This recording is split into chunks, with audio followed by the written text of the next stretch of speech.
Operation midnight hammer में 125 US military aircrafts ने मिलकर ईरान की न्यूक्लियर फैसिलिटीज फोर्डो, नतांज और इस्फहान पर हमले किए।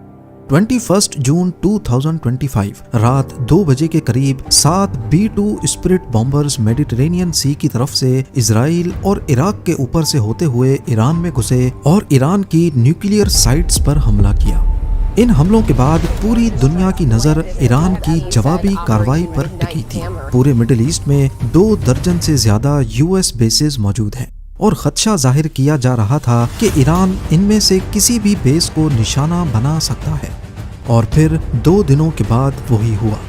ईरान ने कतर में यूएस की अल उद ईद एयरबेस और इराक की ऐन अल असद एयरबेस पर हमला किया, मगर अमेरिकन बेसिस पर यह कोई पहला हमला नहीं था। ईरान माजी में भी कई मर्तबा अमेरिकन बेसेस और उनके एसेट्स पर हमले कर चुका है और एक बार तो अमेरिका की पूरी वॉरशिप को ही नाकारा बना दिया था।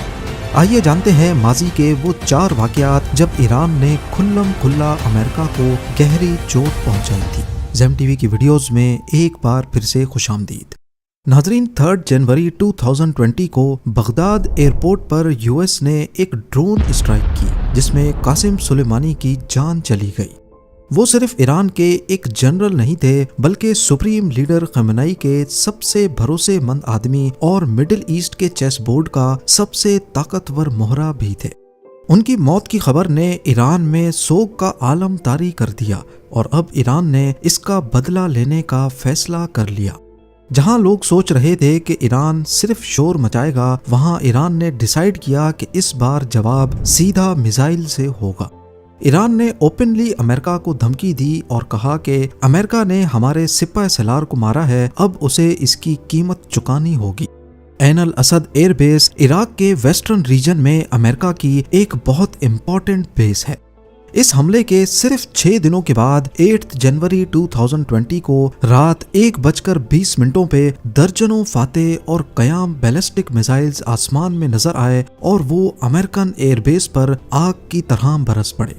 ईरान का ये हमला इतना टारगेटेड था कि इन मिसाइल्स ने अमेरिकन बेस पर फ्यूल डिपो, एयरक्राफ्ट शेल्टर्स और कमांड पोस्ट को पिन पॉइंट एक्यूरेसी से टारगेट किया। और सबसे हैरानी की बात यह थी कि एक भी मिसाइल मिस नहीं हुआ। अमेरिका को पहले से इंटेलिजेंस मिल चुकी थी, सोल्जर्स बंकर में चले गए थे, लेकिन मिसाइल ने बेस का बुरा हाल कर दिया। हैंगर्स, रनवेज, बैरक्स सब खाक में मिल गए। पहले तो यूएस ने बोला कि कोई कैजुअल्टी नहीं हुई, लेकिन बाद में पता चला 100 से ज्यादा अमेरिकन सोल्जर्स को ट्रॉमेटिक ब्रेन इंजरीज हुई हैं। उनका नर्वस सिस्टम हिल गया था, कई सोल्जर्स की आंखों के सामने अंधेरा छा गया और कई बेहोश हो गए। लेकिन ईरान की दिलेरी दुनिया को तब नजर आई जब इस हमले की जिम्मेदारी ईरान ने खुल्लम खुल्ला कबूल की और कहा कि ये सिर्फ एक वार्निंग थी, अगर आगे बढ़े तो इससे भी बड़ा हमला होगा। अमेरिका ने इब्तदाई तौर पर इन मिसाइल हमलों के असर को मामूली जाहिर करने की कोशिश की। डोनाल्ड ट्रंप, जो उस वक्त अपने पहले टेन्योर में अमेरिका के प्रेसिडेंट थे, ऑल इज वेल कहकर मामले को दबाने की कोशिश करते रहे। लेकिन ग्राउंड पर सैटेलाइट इमेजेस, सोल्जर्स की वीडियोस और बिफोर एंड आफ्टर विजुअल्स ने सब कुछ एक्सपोज कर दिया। ईरान ने उस वक्त भी कहा कि अगर हम चाहते तो अमेरिकन सोल्जर्स के बैरक्स को टारगेट करते, लेकिन हमारा मकसद जान लेना नहीं, एहसास दिलाना था। इस हमले के बाद दुनिया ये देखकर दंग रह गई कि ईरान ने खुल्लम खुल्ला अमेरिकन बेस पर मिसाइलों की बारिश की और आगे से अमेरिका खामोश तमाशाई बना रहा। इससे 1 साल पहले भी एक ऐसा वाकया हुआ था जब ईरान ने अमेरिका को मुंह तोड़ जवाब दिया।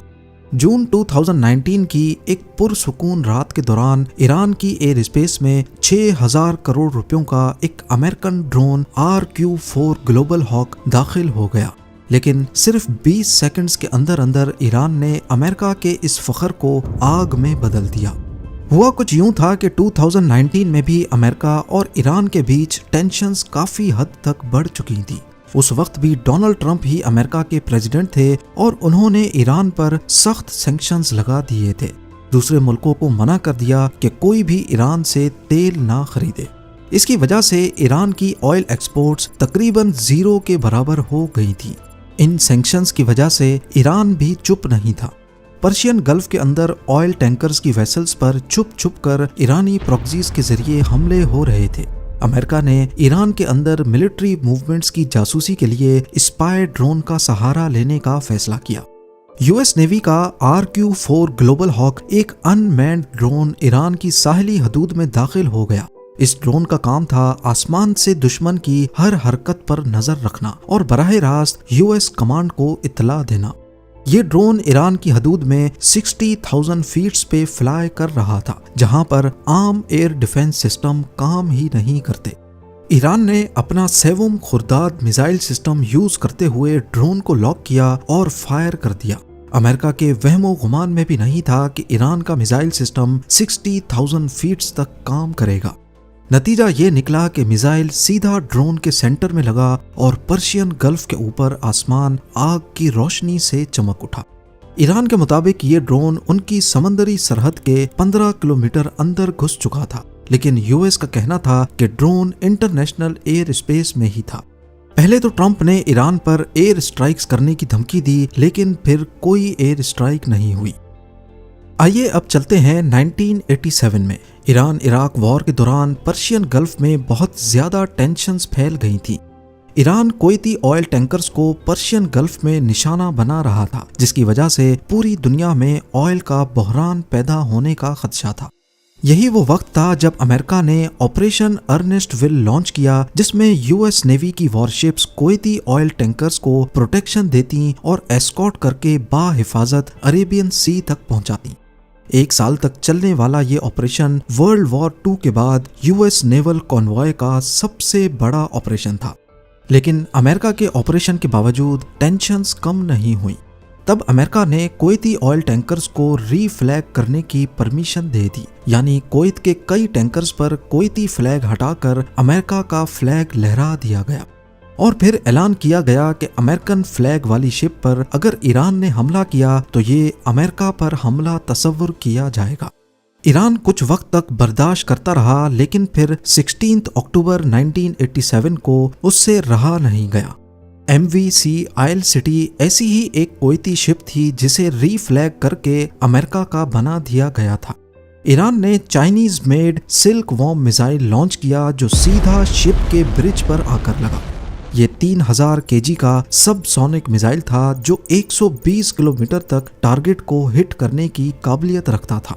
उस वक्त इस शिप के आसपास यूएस नेवी की कोई वॉरशिप नहीं थी, क्योंकि अमूमन ईरान रीफ्लैग्ड शिप को निशाना नहीं बनाता था। ये ईरान की तरफ से किसी भी अमेरिकन फ्लैग्ड शिप पे होने वाला सबसे पहला हमला था। इस हमले में 18 क्रू मेंबर्स जख्मी हुए और शिप का कैप्टन जो यूएस सिटीजन था, उसका चेहरा जख्मी होने की वजह से उसकी दोनों आंखें जाया हो गईं। अमेरिकन फ्लैग्ड शिप पर हमला करने का मतलब था कि ईरान ने सुपर पावर के कॉन्फिडेंस को चैलेंज किया है। बदले में यूएस नेवी ने 3 दिनों के बाद पर्शियन गल्फ में 2 ईरानी ऑयल प्लेटफॉर्म्स को तबाह कर दिया। उस वक्त ये दोनों ऑयल प्लेटफॉर्म्स ऑयल प्रोड्यूस नहीं करते थे, लेकिन ईरानी रेवोल्यूशनरी गार्ड कॉर्प्स इसे मिलिट्री मकसद के लिए इस्तेमाल करता था। अब जानते हैं कि ईरान ने यूएस नेवी की वॉरशिप को कैसे तबाह किया। ऑपरेशन अर्नेस्ट विल के दौरान ही ईरान ने पर्शियन गल्फ में ऑयल टैंकर शिप्स को तबाह करने के लिए एक ऐसा तरीका इस्तेमाल किया जो यूएस नेवी की एक वॉरशिप को भी ले डूबा। ईरानी नेवल फोर्सेस ने पर्शियन गल्फ में माइंस का एक नेटवर्क बिछा दिया। ये माइंस पानी के ऊपर नहीं तैरती थी, क्योंकि अगर पानी के ऊपर होंगी तो आसानी से उन्हें बाईपास किया जा सकता था। इन माइंस को चेन के साथ बांधकर एंकर वेट लगाया जाता और स्पीड बोट्स के जरिए उन्हें पानी में फेंक दिया जाता। चेन की लंबाई इतनी रखी जाती कि माइन सरफेस से 5 मीटर नीचे तैरती रहे, क्योंकि बड़ी शिप्स का हल सरफेस से 10 मीटर नीचे होता है। यानी माइन सिर्फ तब फटेगी जब कोई भारी शिप उसके ऊपर से गुजरेगी। 14 अप्रैल 1988 को ऑपरेशन अर्नेस्ट विल के दौरान ही एक यूएस नेवी की गाइडेड मिसाइल वॉरशिप, जिसे यूएसएस सैमुअल बी रॉबर्ट्स कहा जाता था, ऑपरेशन में हिस्सा लेने के लिए अभी अभी पहुंची ही थी कि पर्शियन गल्फ के बीच में वो ईरानी कॉन्टैक्ट माइन का शिकार हो गई। यूएस नेवी की शिप का हल 21 इंच तक खुल गया, इंजन रूम में पानी भर गया और 2 टरबाइन्स खराब हो गए। $1500 की माइन ने $190 मिलियन की शिप का बेड़ा गर्क कर दिया। इस हमले के बाद उस एरिया को अच्छी तरह सर्च करने पर यूएस नेवी को ईरानी माइंस का बिछाया हुआ एक पूरा नेट